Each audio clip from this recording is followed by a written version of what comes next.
IVF treatments పై 20,000 discount. Doctor consultation మరియు ultrasound scan ను ఉచితంగా అందిస్తున్నారు. 49 అంటే సంతానం, 49 అంటే సంతోషం. చూస్తున్నారు కదా, మహిళలకు ఉచితంగా ఆర్టీసీ ప్రయాణం అంటారు. దీని మీద అంటే మాకు అది ఇష్టము, కాకపోతే ఆటో వాళ్ళకి ఇబ్బంది కలగకూడదు. ఎందుకంటే మా వరకు చూసుకుంటే అది బెస్ట్, కానీ ఆటో మీద ఆధారపడే వాళ్ళు చాలామంది ఉన్నారు కదా, చాలా ఫ్యామిలీస్ ఉన్నాయి కదా, అందుకని వాళ్ళకి న్యాయం జరిగేటట్టు కూడా చూడాలనుకుంటున్నాం. చూస్తున్నారు కదమ్మా, ఇప్పుడు చంద్రబాబు నాయుడు గారు గతంలో ఎవరైతే తప్పు చేశారో ఏ ఒక్కరిని వదిలిపెట్టనని చెప్పడం జరిగింది. దీని మీద మీ అభిప్రాయం? అది చెయ్యాలి, ఎందుకంటే వాళ్ళు చాలా కుట్రలు చేశారు కాబట్టి వీళ్ళు కొంచెం కూడా రివెంజ్ తీర్చుకోవాలని కాదు, అన్యాయం జరగకుండా చూసుకోవాలి. అది నేను కోరుకున్నాను. కొత్త ప్రభుత్వం నుంచి ఏం ఆశిస్తున్నారు ప్రజలు?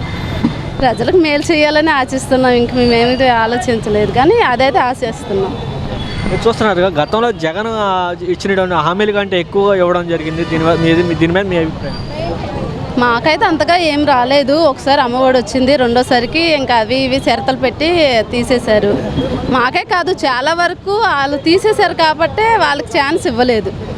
నెక్స్ట్ చంద్రబాబు నాయుడుకి ఇచ్చాము, అందుకనే పవన్ కళ్యాణ్ గారు కావాలనుకున్నాము, చంద్రబాబు నాయుడు గారిని గెలిపించాము. పవన్ కళ్యాణ్ గారికి ఏ పదవి వచ్చే అవకాశం ఉంటారు? మంత్రి పదవి. ఆయన ఏ పదవులు లేకపోయినా సరే ఆయన హీరో, రియల్ హీరో ఆయన.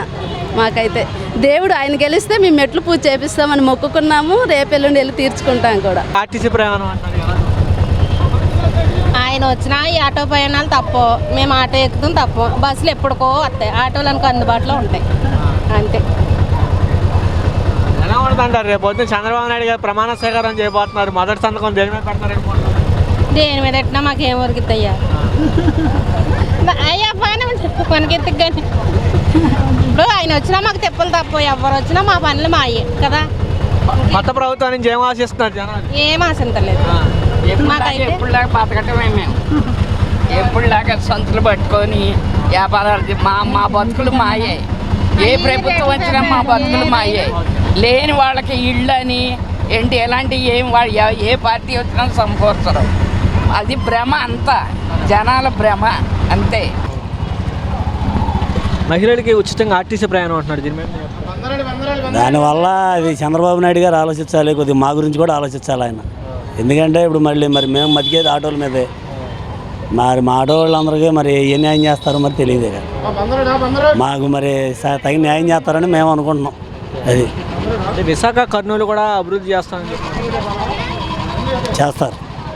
నా చంద్రబాబు నాయుడు గారు అనుకున్నారంటే అది మాకు ఖచ్చితంగా చేసి తీరుతారు, అది వాస్తవం. మహిళలకు ఉచితంగా ఆర్టీసీ ప్రయాణం ఇవ్వాలన్నా. ఇప్పుడు ఏది తెలంగాణలో ఇవ్వలేదు, ఇవ్వాలి.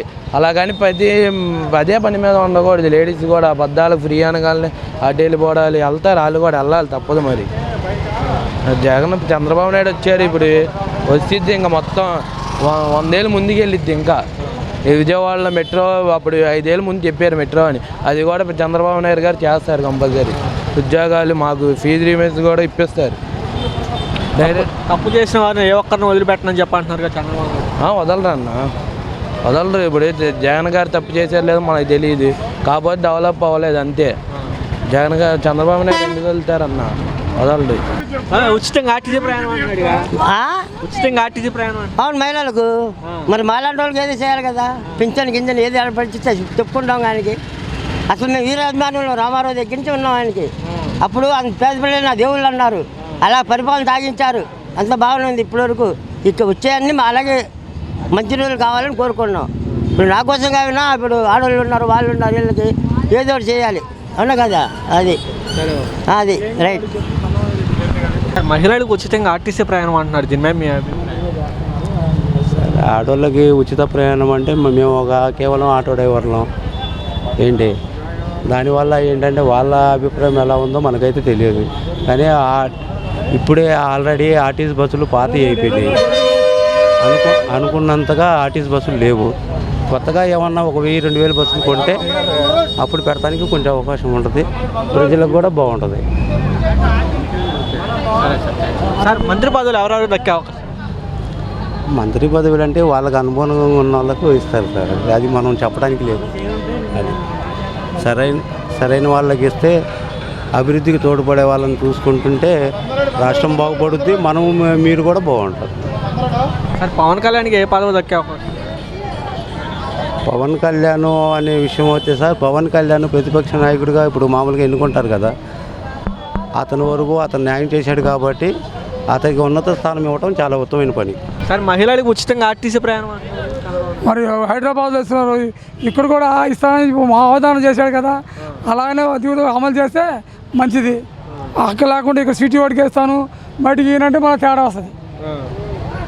ఓకే సార్, ఇప్పుడు పవన్ కళ్యాణ్ గారికి ఏ పదవి దక్కే అవకాశం ఉన్నాయి అంటారు? మంత్రి పదవి ఆయనకి ఇస్తానన్నాడు ఆల్రెడీగా, ఉప ముఖ్యమంత్రి పదవి ఇస్తున్నాడుగా. మహిళలు ఉచితంగా ఆర్టీసీ ప్రయాణం అంటారు. అంటే మా ప్రయాణం ఉంది కంపల్సరిగా, అంటే ఉంది. కానీ ఆటో మిత్రులు కూడా చాలామంది ఏమనుకుంటున్నారంటే మా ఆటోకి ఏమైనా దెబ్బ పడుద్దా అని చెప్పి అనుకుంటున్నారు. టైమింగ్ పెడతారు, 7కి వచ్చేసరికి ఒక ఆటో బస్సు మధ్యాహ్నం 12కి, అంటే కాలేజీ టైంలో ఇలాగా అలా పెడతారు. అది ఓకే. వాళ్ళు మాట్లాడుతూ చంద్రబాబు నాయుడు గారు తప్పు చేసిన ఏ ఒక్కరిని వదిలిపెట్టాలని చెప్పడం జరిగింది. తప్పు చేసిన వ్యక్తులు అంటే చాలామంది ఉన్నారండి. ఎందుకంటే కేవలం తప్పు చేసింది ఎవరు మీకు తెలుసు, అంటే మీకు తెలుసు మనం తప్పు చేసాం. చాలామంది తప్పు చేశారు, తప్పు చేయకుండా ఎవరు లేరు, చాలామంది తప్పు చేశారు. అచ్చెన్నాయుడు గారికి పాపం ఆయనకి ఫైల్స్ వచ్చినప్పుడు ఎలా తీసుకెళ్లారు? ఆయన హాస్పిటల్కి వెళ్తుంటే ఎలా అచ్చెన్నాయుడు గారిని? కేవలం మీకు తెలుసు కదండి. సార్ మహిళలకు ఉచితంగా ఆర్టీసీ ప్రయాణం అది పెట్టడం వల్ల మంచిదే సార్. కొన్ని ఆటోలు కూడా చూడాలి కదా ఈ గవర్నమెంట్, వాళ్ళ బాధలు కూడా చూడాలిగా. ఇప్పుడు అందరూ నష్టపోకూడదు, ఇప్పుడు ఇటు న్యాయం జరగాలి, అటు న్యాయం జరగాలి. ఇప్పుడు ఓటేసినందుకే ప్రజలందరికీ దారి చూపెట్టాలిగా. మరి మహిళలు ఉచిత ప్రయాణం అంటున్నారు, బస్సు ప్రయాణం అంటున్నారు. ఆ ఉచిత ప్రయాణం అనేది పెడితే మంచిదే. కొన్ని చెప్తారు కానీ అవన్నీ జరగాలి కదా. ఇప్పుడు ఆల్రెడీ తెలంగాణ పెడుతున్నారు, మనకు పెడితే బాగానే ఉంటుంది. మరి తర్వాత ఫ్యూచర్ చూడాలి ఏమవుతుందో మరి చంద్రబాబు గురించి. విశాఖనే కర్నూలు అభివృద్ధి చేస్తామని చెప్పండి. ఆ కర్నూలు ఆల్రెడీ రాజధాని అమరావతి అని చెప్తున్నారు కదా, ఎప్పటి నుంచో చంద్రబాబు అదొకటి పట్టు మీద ఉన్నారు కదా. మన ప్రతి ఒక్క హోదా ఇస్తే చేయొచ్చు, తప్పేముంది. ఏదైనా అభివృద్ధినే కదండి. కర్నూలు అయినా మన చరిత్ర మంచిదే కదండి, ప్రజలకే మంచి చేస్తే మంచిగా ఉంటుంది ప్రభుత్వం. కొత్త ప్రభుత్వం నుంచి ప్రజలు ఏం కోరుకుంటారు? అదే ప్రభుత్వం హామీ ఇచ్చారు కదండి, అమ్మఒడి అని, మహిళలకు 1500 అని, అవన్నీ చేస్తే బాగానే ఉంటుంది. ఇప్పుడు ఉన్న హామీ చేస్తే ఇంకా ఈయనే కంటిన్యూ అవుతాడు, లేదనుకో ఇంకా జగన్ ఎలా తోసారో అలాగే తోస్తారు జనాలు. చెప్పేది ఒకటి చేస్తుంది ఒకటి, ఎవరిని ఉంచారు కదా ప్రజలేం పిచ్చివాళ్ళు కాదు కదండి. సార్ ఉచితంగా ఆర్టీసీ ప్రయాణం అంటున్నారు, దీని మీద మీ అభిప్రాయం? చేయలే, తెలంగాణ అట్టగొట్టుకున్నారు, ముందు అట్టగొట్టుకుంటారు, తర్వాత వాళ్ళే ప్రయాణం చేస్తారు అంతే. విశాఖపట్నాన్ని కర్నూలు కూడా అభివృద్ధి చేస్తాను చేస్తాడు, అన్నీ చేయగల సామర్థ్యం. ఆయన హైటెక్ సిటీ చేసిన, హైటెక్ నుంచి యుఎస్ నుంచి అందరిని తీసుకొచ్చి ఓట్లు వేయించారు, అందుకే కదా వాళ్ళందరూ అదే అంటున్నారు. ఇక మాకు ఆయన వల్లే మాకు పుణ్యం అయింది, హైటెక్ సిటీ అయింది. హైటెక్ సిటీ 4 సంవత్సరాలు చేశాడు. జగన్ ఏమో 4.5 సంవత్సరాలు చేయలేకపోయాడు, ఆయన 4 సంవత్సరాలు చేశాడు, బాగా చేశాడు. 32 సంవత్సరాలకు అయిందని ఆయన ఏదో చెప్పుకొస్తున్నాడుగా. ఇవన్నీ వేస్ట్ అనుకోవడం, చూస్తూ ఉండటమే ఏం జరుగుతుందో. కొత్త ప్రభుత్వం నుంచి ప్రజలే కోరుకుంటున్నారు, అభివృద్ధినే కోరుకుంటారు. కొత్తగానే కోరుకుంటున్నారు అన్నీ. కొత్తగా చంద్రబాబు నాయుడు అంటే కొత్త, ఎందుకంటే ఆయన కొత్తగా ఇప్పుడు జగన్ అంటే 30 ఏళ్ల కిందట పార్టీ పెట్టాడు అండి. ఈయనేముంది నిన్నగా మొన్న పెట్టాడు, కొత్తవాడు కాబట్టి కొత్తగానే ఉంటుంది అంతా. అది అవునా కదా. అంటే జగన్ ఇచ్చిన హామీలు కంటే ఎక్కువ హామీలు ఇస్తా అని చెప్పాడు, దీని మీద మీ అభిప్రాయం అంటారు? ఎలా ఉందంటారు? జగన్ దగ్గర ఏముందా సత్తా, చంద్రబాబు నాయుడు దగ్గర ఉంది సత్తా. ఆయనకంటే డబ్బులు ఇవ్వగలడు. అది